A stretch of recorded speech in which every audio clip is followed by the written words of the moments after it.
Ladies and gentlemen, this is Mark Powles, host of Verity Seeker, and our guest today is Karen Crnkovich. Did I pronounce that correctly? You didn't, but you're in the majority, Mark. It's actually pronounced Crnkovich. Crnkovich. Okay, thank you very much. I wanted to get that straight because I know I have heard it pronounced correctly from a friend, uh, but I know that no one, at least in my realm here in Little Garnett, Kansas, is not going to pronounce that correctly.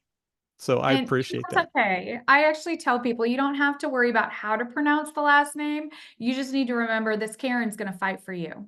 Okay, exactly. But do a favor for me one more time on this podcast. Pronounce your name just one more time for the folks out there. Karen Crnkovich. Okay, very good.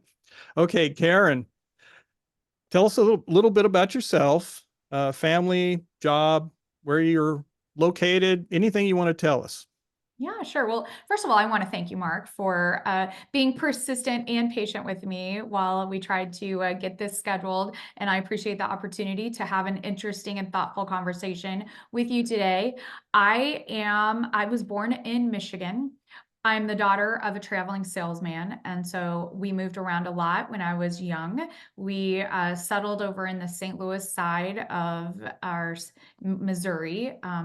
In St. Charles County, and that's where I ended up finishing high school and graduating from.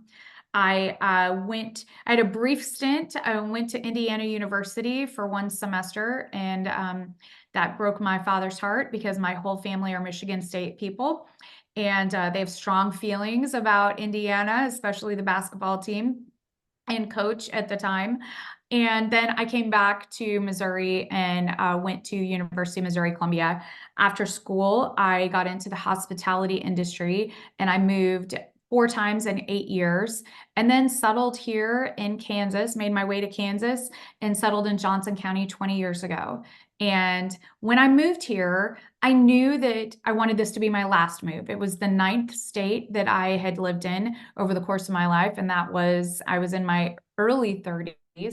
And I was ready to make roots, grow roots. And so I got very involved in the nonprofit community through volunteering extensively. And then a few years later, the family business that was started by my ex-husband needed help. He needed a business-minded person to be his partner. So 14 years ago, I bought in as a majority owner of DMC Service. We're an award-winning commercial heating, cooling, and plumbing company. So I became a lady in the trades. And I haven't looked back. In 9 years, life happens and it happens to a lot of us. And there was kind of a change. And so he and I legally separated for reasons that were really important to both of us. Specifically, we were co-raising my youngest stepdaughter, who, when I married her dad, was 18 months old. And we had primary residential custody. And so we wanted to provide as little disruption to her life as possible while we tried to gracefully kind of separate our lives a little. And I bought him out of the home that we built and the land that we lived on and the business he started. And for 9 years, I've been running the company as the sole owner.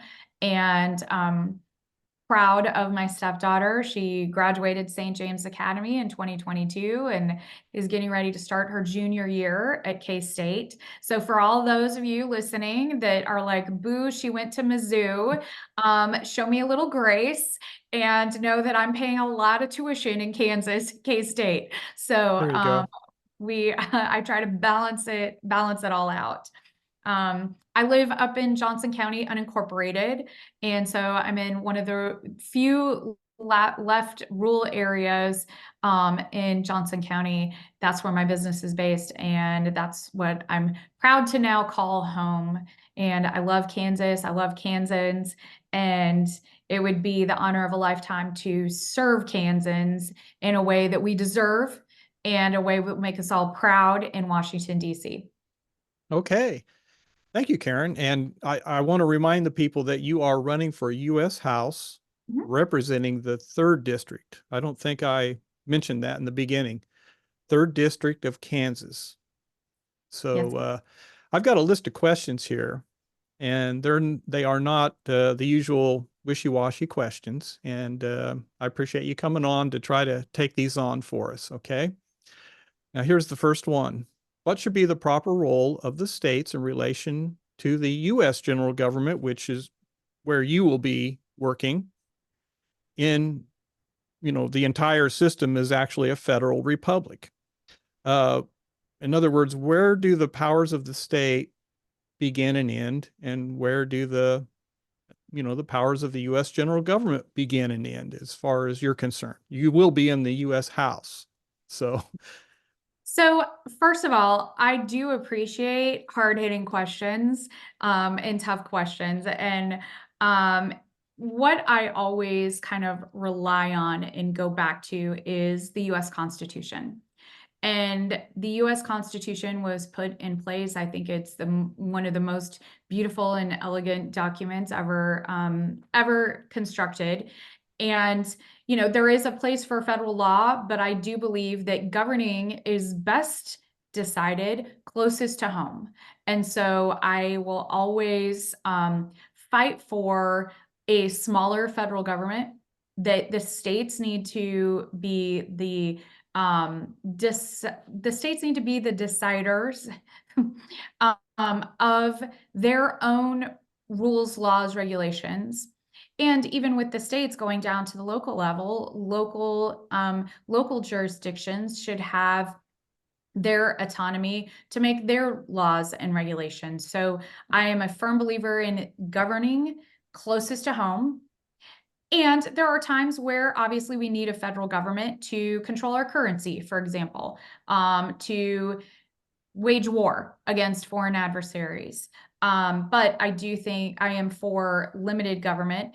And one of the reasons why I'm running is that as a small business owner, I have experienced firsthand how our government has completely overreached and gotten out of control, especially with the unofficial fourth arm of government, which is now our regulatory state.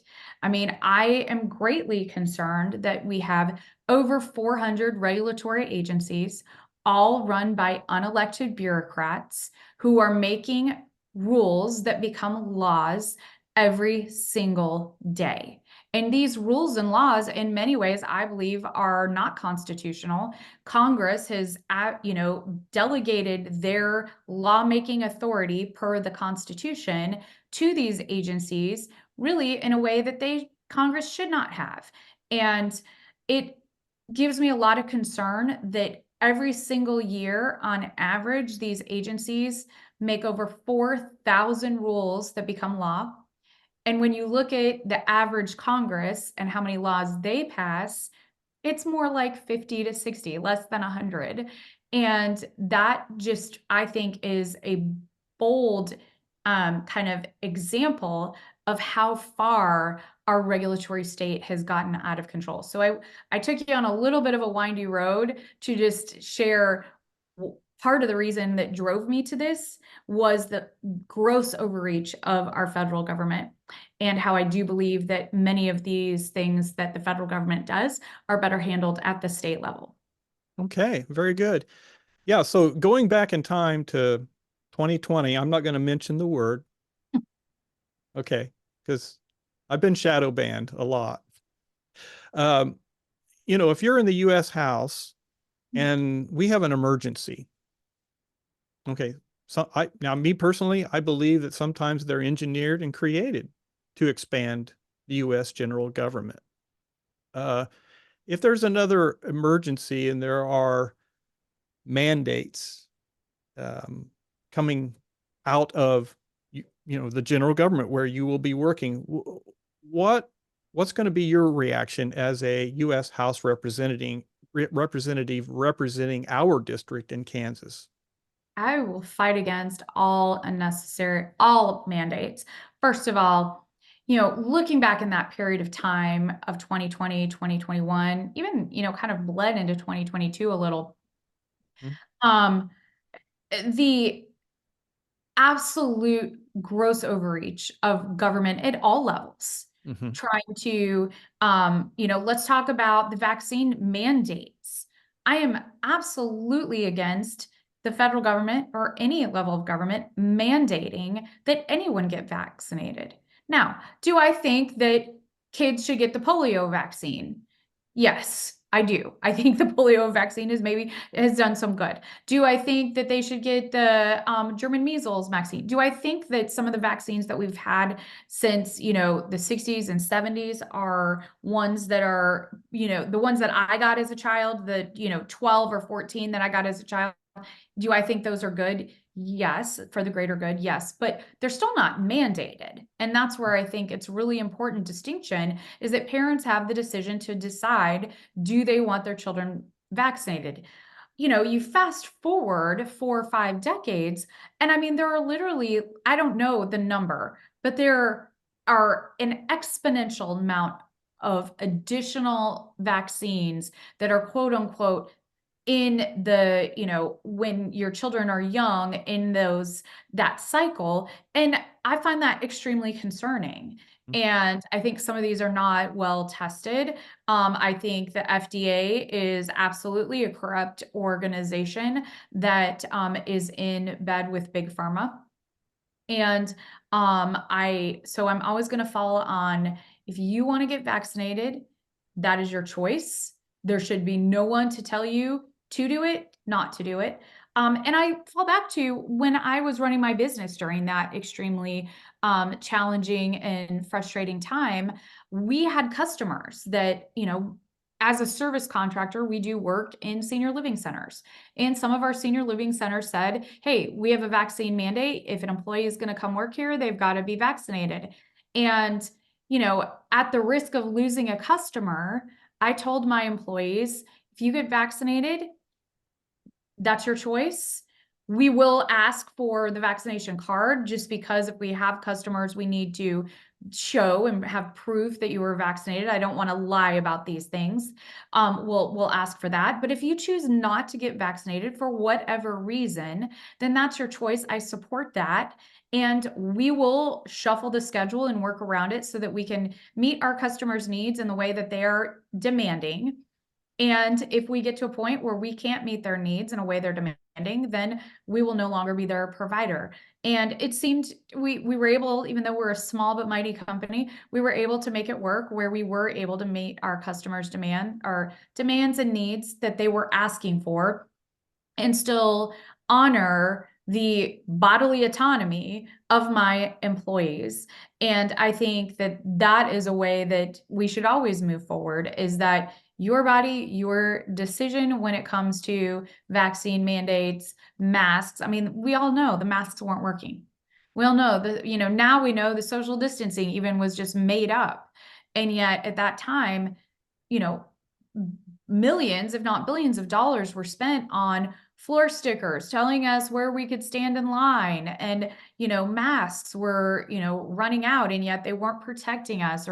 And so it was very disappointing to learn just how far our government went to try to control our lives. And going back to good conservative values, I am always going to fall on the side of more freedom. And what does more freedom look like? And I do think that we've learned our lessons. Listen, there are pictures of me wearing a mask.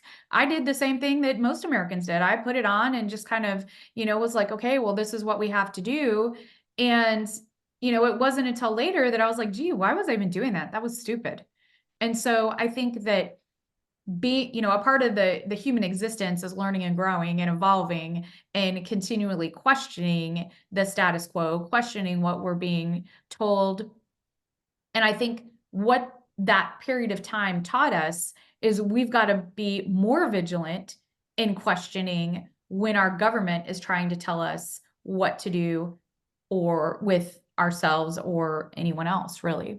Yeah, and a lot of the problems you were dealing with as a business owner actually was the fault of our states, our city, county, and state governments, because they actually had the authority to nullify these unconstitutional mandates. And because of ignorance, or I don't know what it was, they decided to go along, Yeah. and it came at a You're great cost.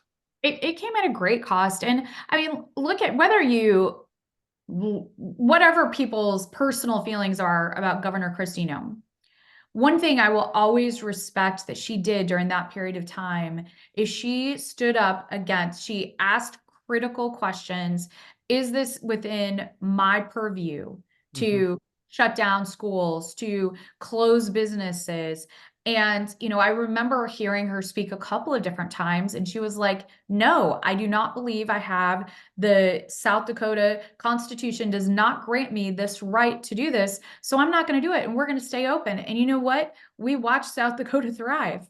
Yeah. I mean, we really did. And I, again, this isn't me making any commentary on, what people's personal feelings are of her. I personally, think she did a great job. And I really respect the fact that she was one of the few governors Hmm. that stood up and said, no, we're not doing this. And boy, it would have been nice if we would have had a Republican governor in Kansas who would have done the same thing. Yeah. Yeah. Or at least a governor that actually acknowledged that we have our own constitution and we're supposed to follow it. Yeah. Most most I can think of a lot of legislators and governors and even justices that should be impeached here in our own state, but I'm not going to get into that. Um, will you support continuing to send taxpayer dollars to Ukraine to defend the assumed U.S. interests there? I think this is one of those questions where we might differ slightly. I would say that, we live, like it or not, we live in a global world. Our economies are all very intertwined. I think what has happened, Putin invading Ukraine was terrible. I don't think that Putin would have done that if President Trump would have been in office or if we'd have Mhm. had a strong commander in chief. I think that that never would have happened. Um, I do believe that if we are going to send money anywhere, I have kind of my litmus test is, are we going to get accounting? Is it going to be accountable for what we're sending? And is it going to be transparent how they are spending that money? Those are the two biggest concerns I have with every level of how we spend government, both internally within the United States and externally. So I do believe an America first kind of mindset, but I also recognize that sometimes we do need to send support, especially for the countries to defend themselves against evil. And, I think there are valid concerns that Putin would not stop at Ukraine and then we'd end up in a world war. And I would rather send money than boots on the ground. But with any money, we've got to know how it's being spent and we need to have accountability on how it's spending in terms of where our money is going. And I think that if people understood, if it was more transparent and more accountable, I think there would be a higher level of comfort as to what we were doing. Okay. Now, NATO played a role in the reaction by Putin that kind of triggered all this happening.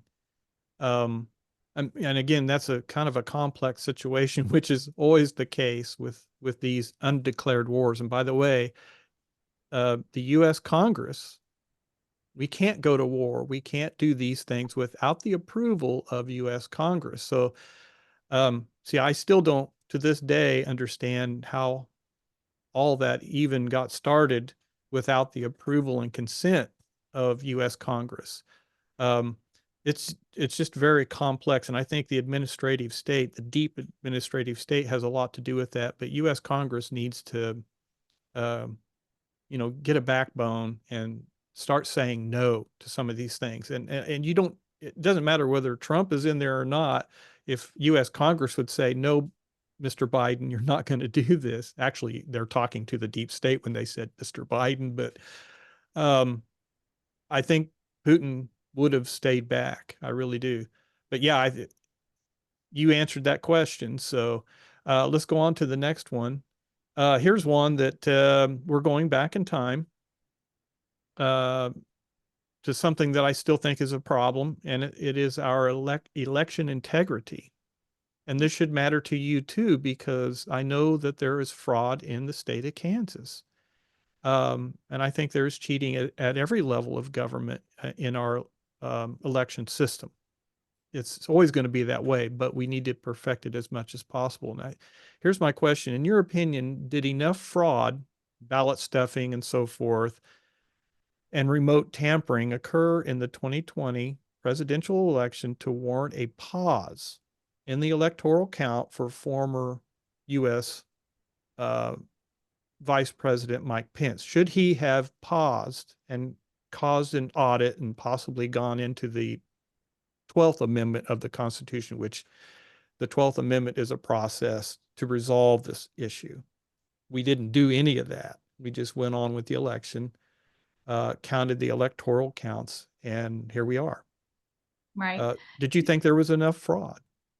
You know, I think this is probably the most difficult question you're gonna ask me, because do I think that there is fraud, that there are cheaters within our election system? Yes. Do I think there have probably always been people cheating? Also, yes. Does that make it right? Absolutely not. What I try when I talk to people about election integrity, and I understand this is one of those topics that people get extremely, extremely passionate about. And I love their passion and around that, because one, it shows they're still engaged and they care. You know, we've had a lot of people that I've talked to that have actually dropped out of the voting process because they don't think that it's free and fair. And I think that is one of the biggest travesties for us all to grapple with. You know, when we go back to the idea that there is nothing that is simple or easy or black or white in our form of government. And so, do I think that Mike Pence did his constitutional duty on that day? I do. Do I think that there was questions regarding the regarding elections within certain states? I do think that.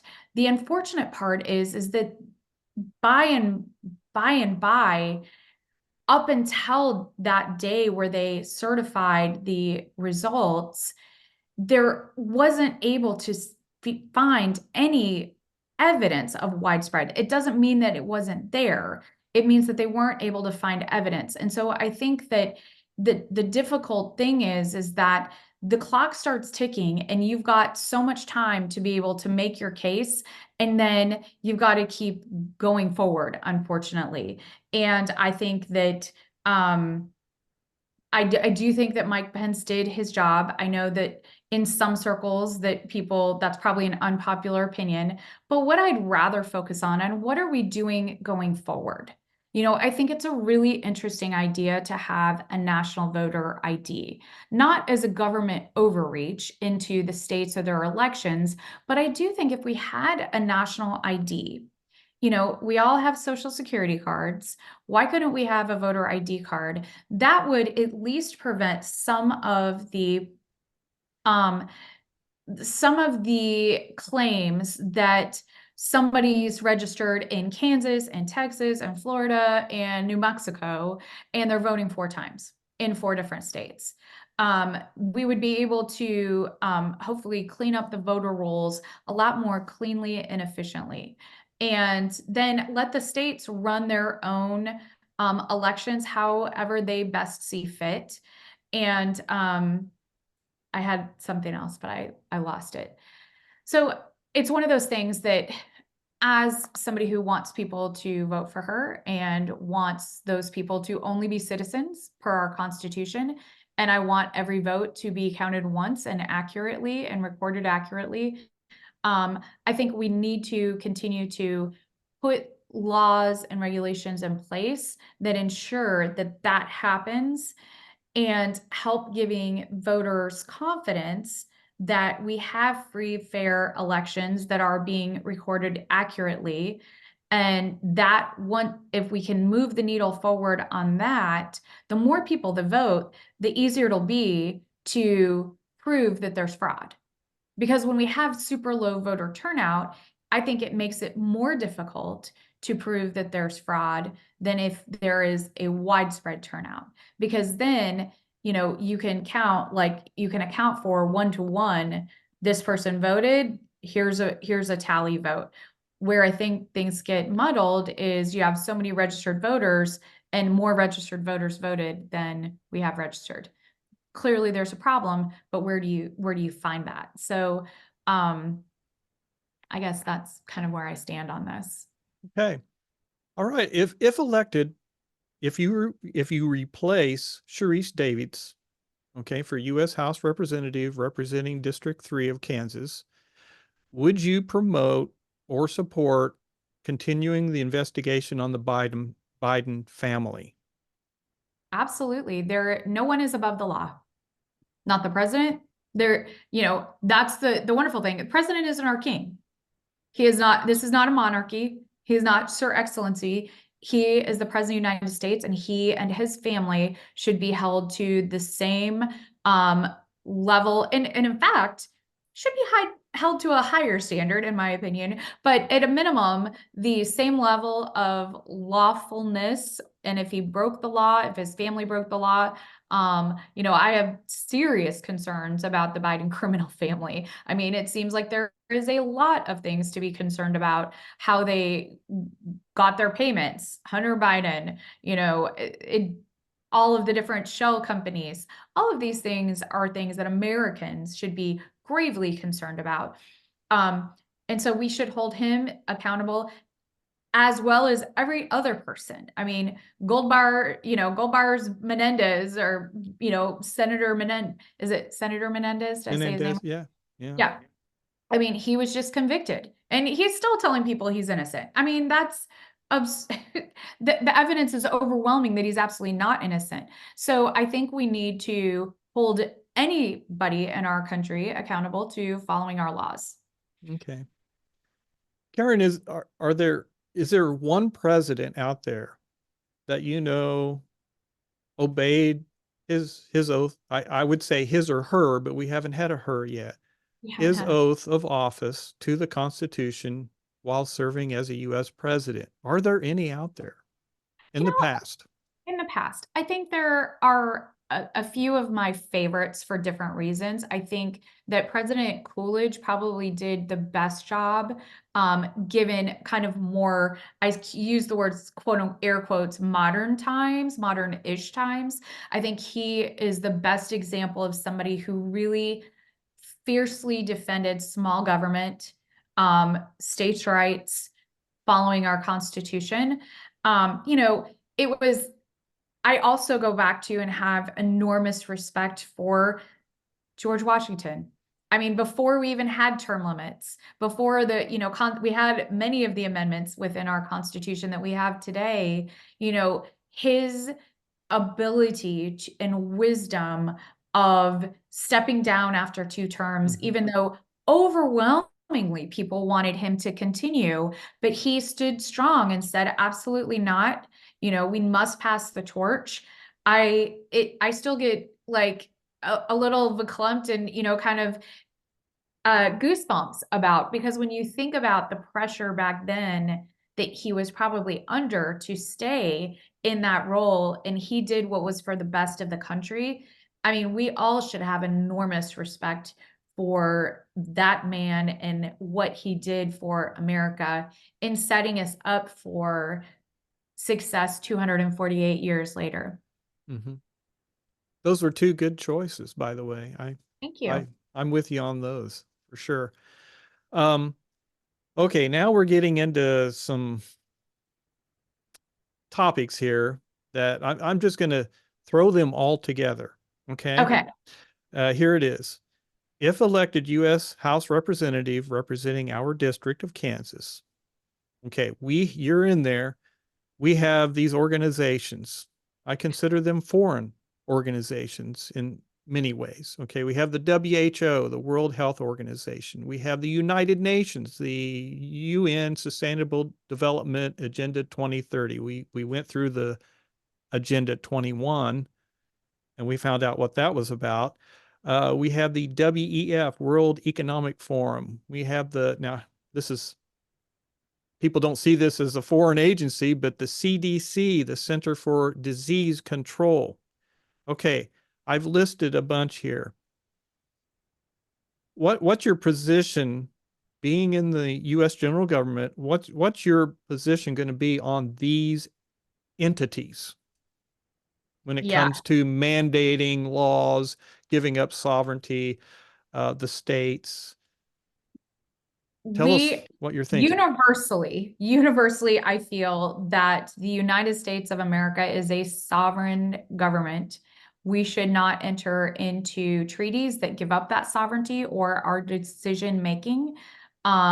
The World Health Organization has no power over the United States or the individual states. And I've been encouraged to see that there are individual states that are starting to pass laws against giving up their right to govern as they wish. I think there is a lot of extraordinarily concerning language in many of these organizations about how they would have the right to tell us how, if we're able to travel, if we need to shut down our society, if we need to get mass mandates on vaccines, all of that. Absolutely not. And I would fight against that very fiercely because our do I believe that military, if we're going to have a military treaty to have peace, okay. Do I think that treaties for trade, okay. But when it comes to infringing on the individual rights of Americans, absolutely not. I draw a very bold line across that and would not support that at all. Wow. Okay. Very good. All right. Here. So this brings me to this point in the executive branch. And by the way, the US Congress has more power than a US president. I just want to point that out to the viewers out there. It's just that things have been turned upside down and it's kind of an illusion of, like you mentioned earlier, we don't live in a kingdom. This is not a monarchy. We have a US Congress and most, the lower house, which is where you'll serve, represents the people directly in the state as it pertains to foreign objects and, fair and open trade between the states. Okay. And then the Senate deals with the state as a whole, as it pertains to those objects. Okay. In the executive branch of that government, okay, we have US presidents that create, layer upon layer of agencies, and somehow they get the power of enforcement. Okay, with that in mind, as a US House representative, which agencies, if any, would you promote defunding or abolishing altogether? I actually I love this question, um, because it's like I said, nothing is black or white. And I do, as I had mentioned previously, one of the reasons why I'm sitting talking to you today is that I reached a level of, you know, straw broke the camel's back with these agencies that are creating regulations that become law. Mm-hmm. Again, you know this, but Mm-hmm. our federal government has three branches. It does not have four. It has the executive, the judicial, and the legislative. The legislative branch is the only branch within our Constitution that is able to make rules and laws, not the executive branch. And it's gotten completely flipped. And that's a huge problem. Now, when it comes to defunding and getting rid of these agencies, Where I would start is because I always start by trying to seek information and clarity, understanding what are all these 400 agencies doing. I would love to know. And so I think in order to do this effectively, to not have unintended consequences, because we don't want to defund one agency and then have a huge triple effect and create a bigger problem than we already have with what I call the tangled bag of cords that is our federal government. So where I'd start is having each agency come before Congress, justifying their existence. What is it they are actually doing? How does that align with the Constitution of the United States of America? Do we just need to get rid of it because it's not necessary or not needed anymore? I'm sure there's a lot of that. Should it be a states' rights issue? Would it be wiser to defund that organization and give grants, block grants, or not give any money at all and just say, states figure it out? I think we need to decide that first and then go forth and cut the size of our federal government. I think it's absurd we have 400 agencies. There's so much overlap. There's so much redundancy. Now, sometimes we want redundancy. Sometimes redundancy is a good thing, especially when it comes to, let's say, computer systems and our airlines, as we've seen, play out this week with, relying too much on one level of security. But I think there is so much redundancy within our federal government that nobody really knows. And so in order to really figure out how to untangle that bag of cords, we first have to understand, what are they doing? Can it be done? Is it still a federal function? Should it be a state function? Could it be done more efficiently someplace else? And so it's kind of the best non-answer answer I'm going to give you, because there are several that are on my hit list. EPA is number one. The EPA drives me absolutely bonkers. And I say that from a place of having to deal with EPA regulations a lot in my industry. And most of them are absolutely absurd. I But agree. but I wouldn't be so bold to say, let's just get rid of the EPA. First, I need to understand the whole picture and then go forth. Right. Very good. And I agree with your position on that. I did construction, and You know, there's a problem, there's a serious huge problem. problem. Well, yeah, our states have our own, you know, departments, whatever you want to call them, that regulate, that sort of thing. So anyway, let's move on. The Patriot Act, that came about as a result of the World Trade Center attack, and government grew massively during that time. Now, I have my own opinion on why and how all that happened, uh, but it does come up for extension, and the Mhm. U.S. House has the authority to vote it down or keep it going. So, what's your opinion on that? Before I would renew or vote on any piece of legislation, I would first want to do an extremely deep dive on as to what purpose it serves, just like the agencies, what purpose it serves. Does that align with our Constitution? And is this those two things really? Is it serving a purpose that is valid, that aligns with our Constitution? I think there are pieces of the Patriot Act that perhaps make sense for America. I think there are pieces of the Patriot Act that are absolutely unconstitutional and should not be in existence. I believe that if any American citizen is going to be monitored, that it has to be with a subpoena and a warrant, or a warrant. I do not believe in warrantless wiretaps. I think that allows for egregious spying on Americans. And I don't understand why we couldn't have a warrant process that if we don't want somebody, if we do have a bad actor in the United States, and of course we know we know they exist, that there is a way to do that that follows the Constitution and gets, protects our government and the citizens, but also protects the individual rights of our citizens. And so I think that it, I don't know that I could give a straight answer like up or down. I would need to really dig into all of the pieces of that and see if there are ways that we could potentially amend it to make it more constitutional. Mm-hmm. Okay. Now, the NDAA, the National Defense Authorization Act. Now, I served 22 plus years, retired, National Guard. Thank you. Okay. I I have a problem with, in the US general government, bills, legislation being passed through this particular venue. Okay.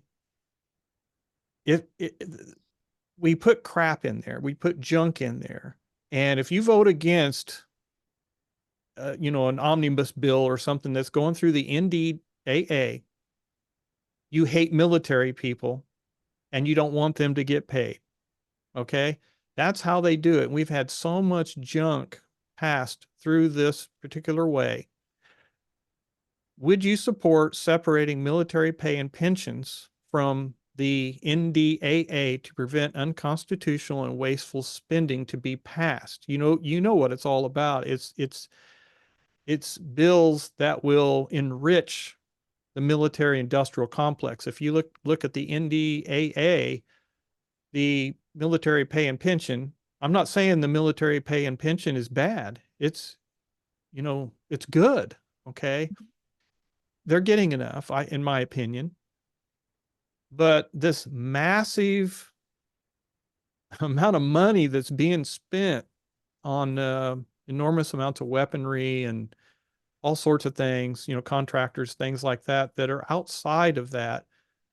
Would you support separating those so we can actually see how much money is being spent? So they can't use the excuse, well, you voted against this bill because you don't want military people getting paid, or you want to Yeah, cut their pension, that sort of thing. That's been used forever, it seems like. Would you yeah. support something like that? I do. And I'm going to take it a little bit further is that I support their kind of, besides being very conservative, I also always am going to fall on the line of being more transparent and more accountable. And the problem with these huge omnibus bills is that one, if there's something in there, if there's good in the bill, and there's also bad in the bill, you're kind of damned if you do, damned if you don't. I Yeah. mean, in that case, thank you, Mark, for your service. I'm the granddaughter of World War II vets. I am the niece of Vietnam era vets. I don't ever want our veterans, our military to not get paid, not be taken care of. I don't think there is enough we can do for them. And so by tying their pay and pensions to all this other stuff that, could be fraught with waste and abuse, it makes it difficult to take care of the people we need to take care of. So I would always fall on the side of moving towards pulling out these spending bills and making them more streamlined and transparent and accountable. I have a great example, and it's on such a small level, but if you extrapolate that over the course of our whole federal government, it kind of solidifies the idea that there is so much waste and abuse. So my company, we do commercial service and we don't seek government contracts. I've made that clear. In fact, when I started jumped in this race, people like, oh, are you gonna, now start going after government contracts? And I was like, I'm not federal ones, because federal ones are a huge pain in the butt. And that's like a whole nother conversation. Do we do local? Yeah. Johnson County is one of my larger customers, but I think that's different. I'm running for a federal race. Mhm. That's completely separate. And they've been a customer for a very long time. They're a legacy customer to us. But back to the story, we got a call recently from a contractor who wanted us to go work on a federal building. And it was a very, very small job, like less than $10,000. And we quoted it and we went out and did the work and found that it didn't, what they thought was wrong wasn't wrong. And the bill was going to be about $2,600 less. Well, we Mhm. went to because I'm a honest, ethical contractor, we went back to the contractor and said, hey, this came in less. We're going to say the bill is going to be this now. And they called us and they said, don't change the bill because it takes more effort for us to go in and adjust the contract than it does to just pay that extra amount. Now, I mean, in theory, nobody's going to sweat $2,600. But if you take that across our entire government and every single contract, now there's going to be some contracts that maybe spend more, right? I mean, sometimes things are a little bit more, sometimes they're a little bit less. But I was just struck. I mean, everybody that knew about this that happened, we were all kind of aghast. We were like, oh my goodness. And that's when I said, this is why I'm running for Congress, because the amount of waste, it should not be more difficult to adjust a contract down. In fact, we should be incentivizing people to spend less than what the contract is, not encouraging them to overinflate what the real costs are. And it just made me sick to my stomach. And it's a huge problem. So, yeah, I am always going to be for fighting against fraud, abuse, and waste. Good. Good deal. It's good to hear. Okay, and we're getting close to the end of our interview here, our discussion. I just have a few more questions. When I mention the word deep state, what does that mean to you? Um, to me, it means people or organizations within our government who are really pulling the strings. The layers upon layers of administrative Layers people that you upon can't layers. fire, or it seems Yeah, like you can't. yeah. Government employees should not be exempt from being fired. Yeah. And you hear time and time again that you can't fire them. And my question is why? Well, I believe, I may be incorrect, but I believe that there's a federal union. And there could be. You might check on that because I thought that there was, and I thought that maybe that was the problem, that they've unionized federal employees in some way. Don't quote me on that. It's just I'm throwing that out there. There has to be a reason why the deep state cannot be drained like it should, or reduced to a Yeah. simpler level. Okay. I just wanted to throw that out. All right. Now I believe this is a topic that you're passionate about, the border.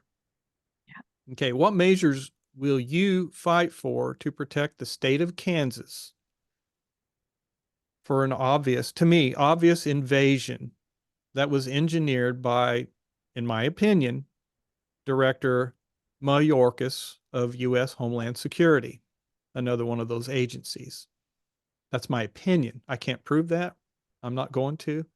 But what will you do when you get in there? What will you fight for? What were the things you will promote to try to take care of the border, the invasion problem? Let me put it that way. Yeah. One, we need to secure our border. We need to continue building a wall in areas where it's vulnerable to make it more difficult to just walk into the United States. Two, I do believe that there is an opportunity to leverage technology with drones. We need to give our border agents as many resources as they need to effectively protect the borders of the United States. And, I think that's where we start. I think President Trump's Remain in Mexico policy was a very good one. And then, at the same time, as we secure the border and stop the absolute inflow of illegal aliens into our country, I do believe we need to take a hard look at simplifying and streamlining legal immigration. I'm not talking about the bad actors. I'm not talking about people who have come here illegally. What I'm talking about are the college students that we train, the best and the brightest, come from all over the world to go to our amazing universities, and then they can't stay here because they can't get work visas and they want to stay here. So we're essentially educating, you know, the world and then not taking advantage of them being able to stay here. You know, we have over 10 million open jobs in our country. There are good people who want to come here and work and contribute to our economy. And maybe some of them want to become citizens, maybe some of them don't. But I do believe that if they want to come here and they're contributing to our economy and helping America continue to grow, then they should be able to be here. And it shouldn't take 13 or 20 years Mm. for somebody to become a citizen. I think that's absolutely absurd. What's like, I think there's a reasonable amount of time that people need to be vetted. They need to, um, go through the process, but it shouldn't take over a decade. And I think that we need to do both. And that is a hot potato topic that nobody talks about in Washington, D.C., because they just want to talk about the illegal side of things. And yet the legal side of immigration is an absolute disaster. I am the kind of candidate, I'm the kind of future congresswoman who will talk about those tough, hot potato issues that nobody wants to touch at the risk of making people mad, because at the end of the day, we've got to fix these things. And status quo is no longer acceptable. Another status quo topic that people are just kind of started talking about, but we should have been talking about for decades, is Social Security.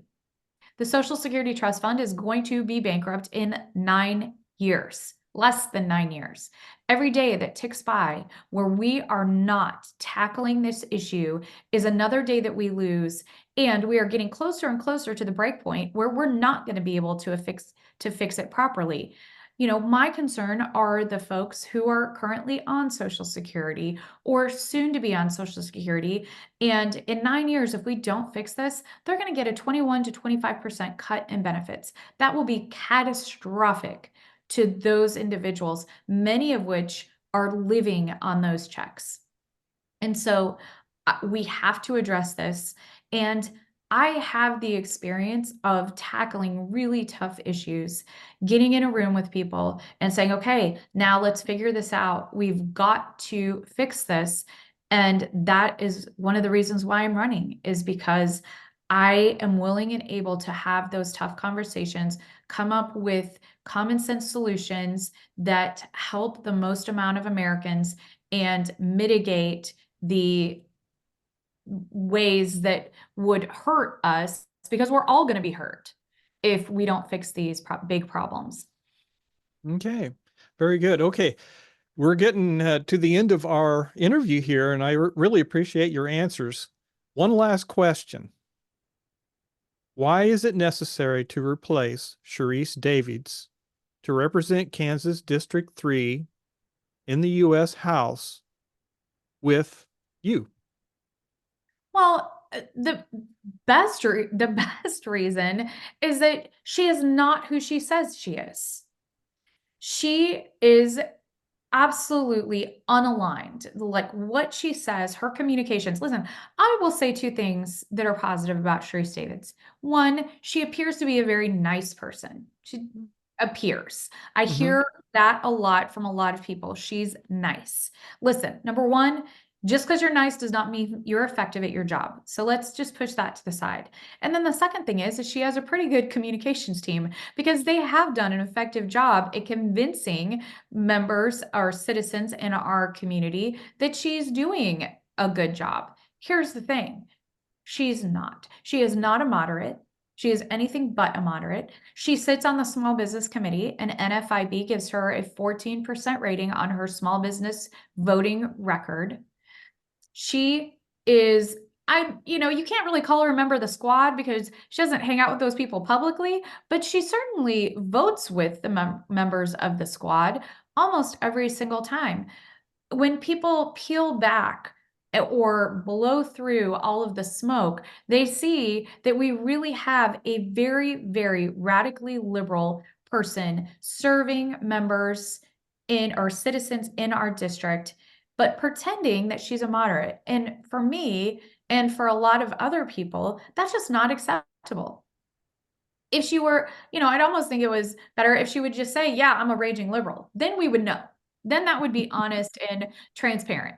Yeah. But she's not. And so that's why we need to replace her, because she is not showing up as she says she is. And we as citizens in Kansas deserve better. We deserve somebody who shows up exactly how they are, whether we like them or not, whether we agree with them or not, somebody who's going to shoot us straight, who's going to answer the tough questions, even when it gets uncomfortable, even when we think we might disagree. Because I tell everybody, we are not going to agree 100%.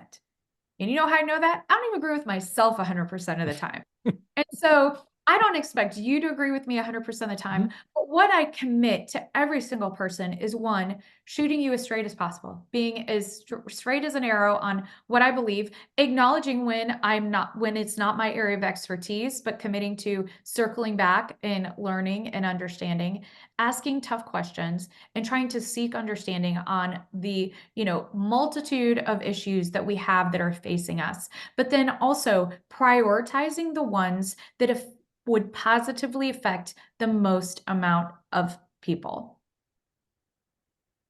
Okay. Wow. I think that pretty much answers the question.